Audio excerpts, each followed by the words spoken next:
Oke, Assalamualaikum warahmatullahi wabarakatuh. Sampai jumpa kembali buat teman-teman dimanapun kalian berada. Kesempatan kali ini saya Mang Aka mau bercerita tentang pengalaman kisah keajaiban sholawat ya. Apa aja yang pernah saya alamin setelah mendawami sholawat. Yang pertama saya akan bercerita di awal mula mengenal sholawat ya.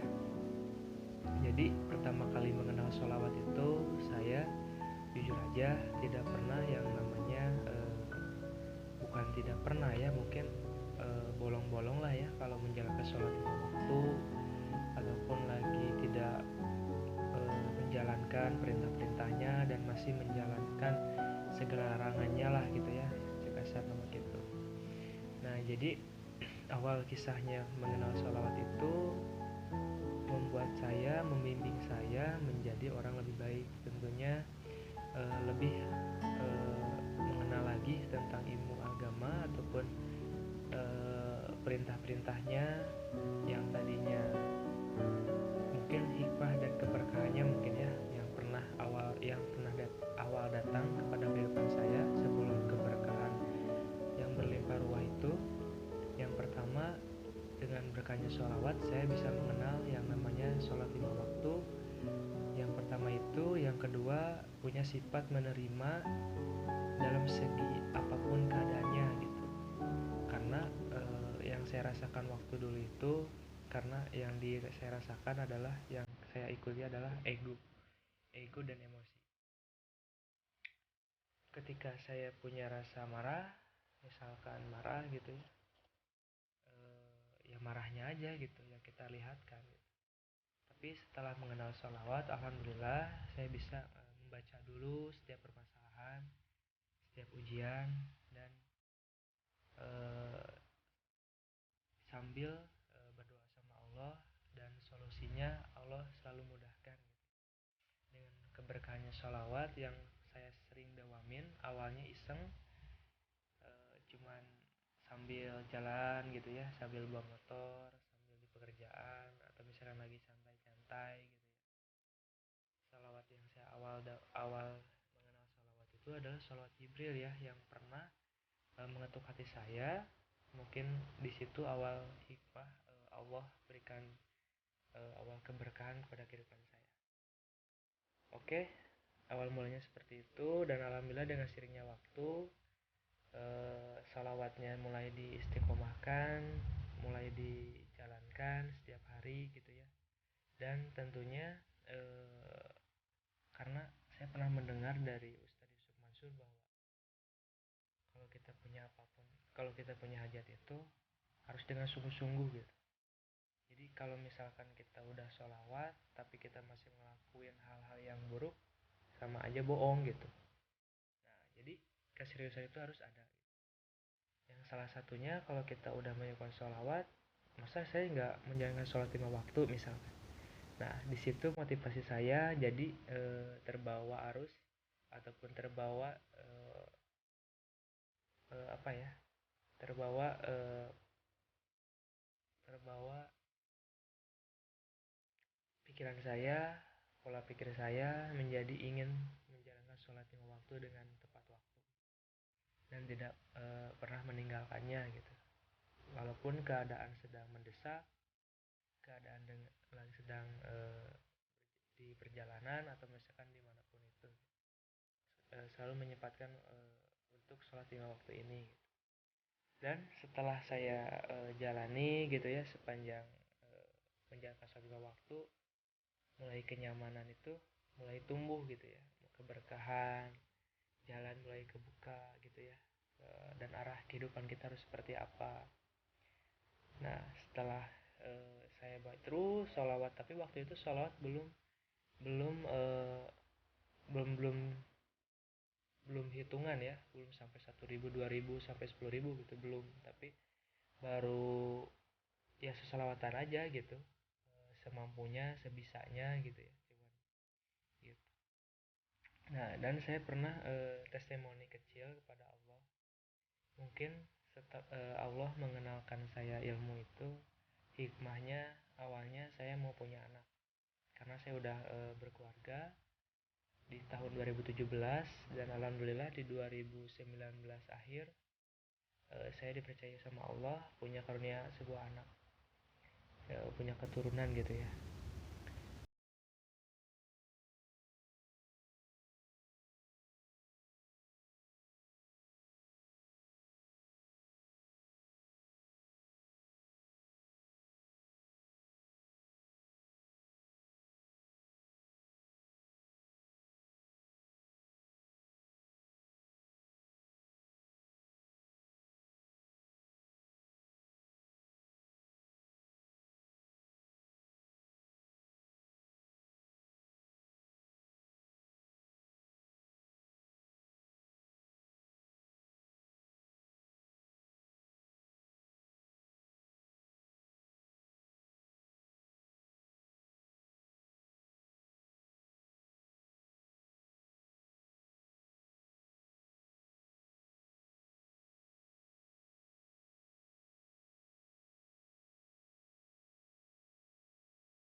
Cemas besok mau ngapain, besok mau makan apa.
Sholat 5 waktu gitu ya, dan saya perbanyak istighfar, sholawat gitu kan, bertasbih waktu itu, dan belajar menata kehidupan. Yang pertama itu yang kita harus bisa konsistenkan, yaitu waktu.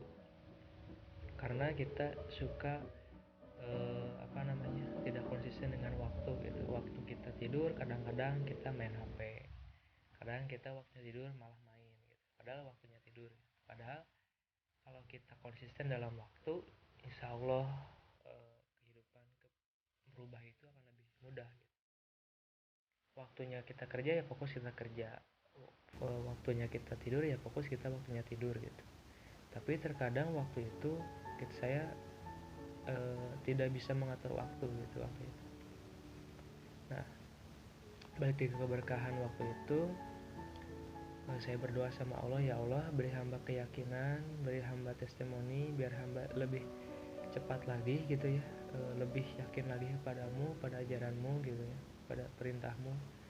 Nah setelah itu Allah berikan saya padahal berdoa di tengah waktu malam itu, waktu malam setelah banyak istighfar saya berdoa setelah sholat tahajud dan sholat taubat waktu itu.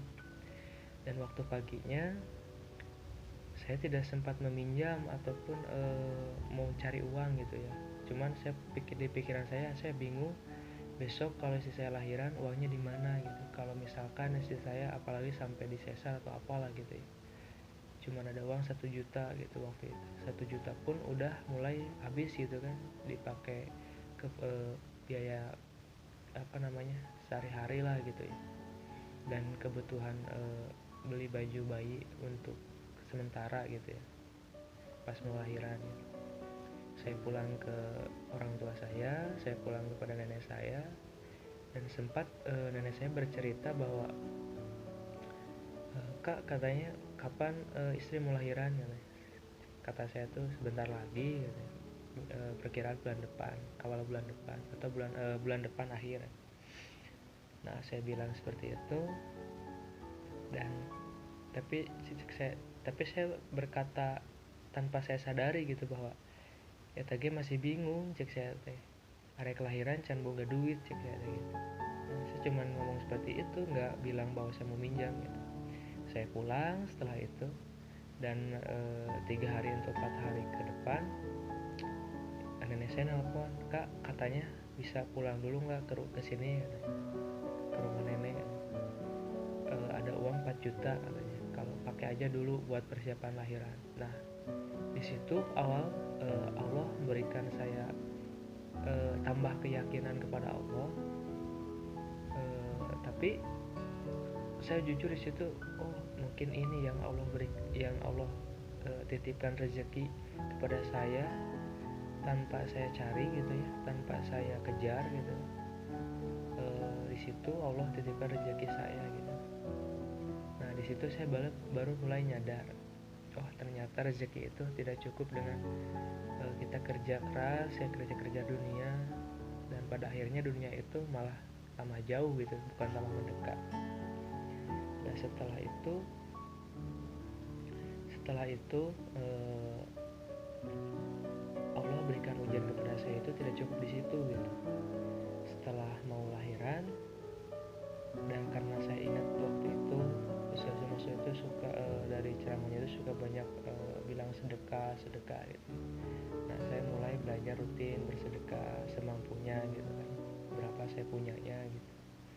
Nah, setelah itu kebetulan waktu itu karena istri saya mau lahiran, istri saya udah dibawa ke klinik waktu itu, udah masuk klinik tapi belum lahiran ya, udah baru mulai pembukaan mau lahiran gitu.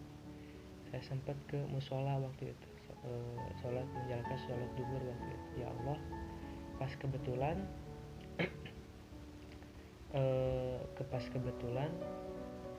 di depan saya sholat itu ada yang namanya kotak amal ya. Pas kebetulan banget tuh pas saya di sub waktu saya sholat itu, di depannya itu di pinggir tiang itu ada kotak amal gitu ya, ataupun kotak bersedekah gitu, buat orang-orang yang ibadah ke masjid gitu waktu itu.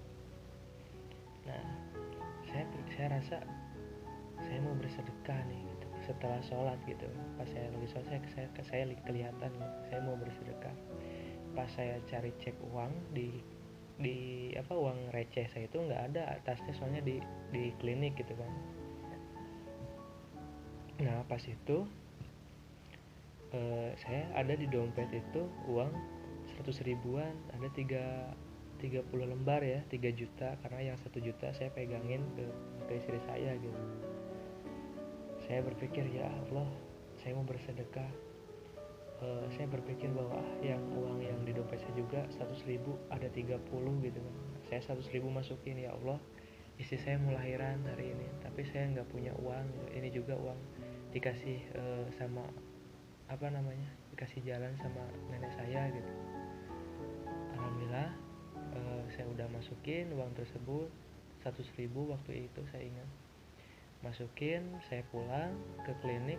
Nah, saya dipanggil sama bidan waktu itu. Kata bidannya, Pak, mohon maaf, katanya si tetenya belum bisa lahiran. Dilihat dari kondisi saat ini, katanya lebih baik dirujuk aja ke rumah sakit katanya.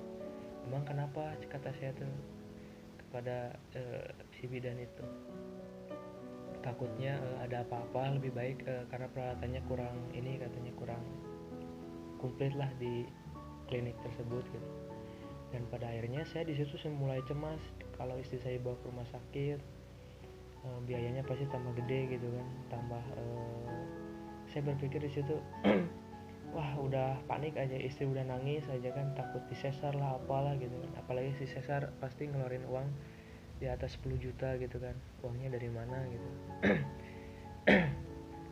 Dan alhamdulillah waktu itu saya sempat langsung pada hari itu dibawa ke rumah sakit. Pas di rumah sakit udah masuk di ruangan UGD waktu itu, dan alhamdulillah udah masuk. Dan alhamdulillah sampai jam 3 subuh itu Allah berikan kemudahan, keberkahan, dan keselamatan pada istri saya dan anak saya, bisa lahir pada jam 3 subuh waktu itu. Dan waktu pagi itu karena saya udah lelah mungkin ya nungguin istri saya mau lahiran, waktu sampai saya tidur setelah menjalankan sholat subuh waktu itu di musola sakit ya. Setelah saya bangun saya langsung ke istri saya, dan langsung paginya atau agak siangannya istri saya ngajak pulang karena udah bisa pulang gitu sama dokternya. Kata istri saya, beresin dulu aja katanya administrasinya katanya. Pas saya mau bayar ke administrasi, saya disitu sempat kebingungan juga ya, takut uangnya cukup atau enggak gitu ya, karena uang yang 3 juta aja saya udah kurang gitu kan, pakai yang sedekat 100.000 sama yang biaya transport gitu kan waktu ke rumah sakit gitu lah, dan biaya beli cemilan dan makanan waktu itu istri saya di rumah sakit gitu. Kurang lebih ada uang 2.700.000-an kalau nggak salah. Saya langsung samperin ke administrasinya berapa biayanya yang dikeluarkan gitu ya, biaya persalinan sama biaya rawat, karena waktu itu dirawat 1 hari kalau nggak salah. Nah pas itu si susternya bilang bahwa kak pak katanya kerja nggak, kerja kata saya tuh di perusahaan. Emang nggak punya BPJS katanya. Punya sih, tapi kan saya kesini langsung ke UGD gitu kan, nggak minta rujukan dulu ke klinik yang dari BPJS-nya gitu. Kata saya tuh seperti itu. Kalau umum berapa? Udah dikeluarin tuh angkanya, cuman 1,5 juta berapa ya, 1,5 jutaan kalau nggak salah sama obat itu, 1,5 lah gitu ya. Alhamdulillah kalau saya tuh udah ada jalan, cuman si suster itu tetap maksa, pak boleh dicoba dulu nggak BPJS-nya, barangkali bisa diajuin katanya gitu. Dikasihin sama saya kartu BPJS-nya waktu itu, dan alhamdulillah pas saya kasihin, pak katanya ini bisa diproses pakai BPJS katanya gitu. Saya berpikir, benar bu kata saya tuh, beneran pak katanya bisa di bayarnya pakai BPJS aja. Saya bayar BPJS, saya pulang, saya sewa Grab waktu itu ya, pulang ke rumah. Alhamdulillah pas saya masuk kamar, saya udah di ruang tengah gitu ya sama anak saya, dan ada tamu juga gitu kan, tetangga masuk. Saya sempat dengar setelah menjalankan sholat isya waktu itu, sholat asyar waktu itu di rumah di kamar itu, saya mendengar suara ibu-ibu yang datang nengok ataupun melihat anak saya waktu itu. Katanya, neng lahirannya di mana katanya, di rumah sakit. Oh mending di rumah sakit mah, mungkin pakai BPJS. Ya alhamdulillah katanya saya. Pas kata si ibunya, anak saya mah lahirannya di klinik yang teteh ke situ kata, cuman kalau di klinik pasti dikenakan biaya kurang lebih 900.000 katanya gitu. Saya di situ jujur benar-benar sampai nangis sama, ya Allah, mungkin ini yang Allah berikan keberkahan kepada saya gitu ya. Allah beri uji dulu kepada saya dikasih waktu diuji sama Allah. Khawatirnya luar biasa gitu ya, tegangnya luar biasa gitu ya, mau masuk rumah sakit dulu, Allah malah ambil tindakan suruh pindah ke rumah sakit gitu kan. Kalau di situ kurang lebih habis 1 juta. Saya berpikir, oh mungkin ini ya balasan Allah, doa saya dikabul waktu saya berdoa dan bersedekah waktu itu di masjid 100.000 gitu kan. Dan Allah lipatkan, kalau saya lahiran di klinik, mungkin uang saya kurang lebih 1 juta keluar gitu ya waktu itu. Dan alhamdulillah pas keluar dari BPJS, pakai BPJS di rumah sakit, saya cuma ngeluarin uang kurang lebih 400.000, 500.000 lah kurang lebih gitu kan.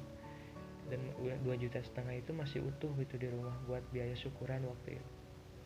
Nah itulah mungkin Allah dengan mudahnya mengabulkan doa hambanya ketika hambanya benar-benar meminta, berdoa dengan niat yang baik, tentunya gitu ya, mendoakan istrinya, mendoakan anaknya, mendoakan keluarganya.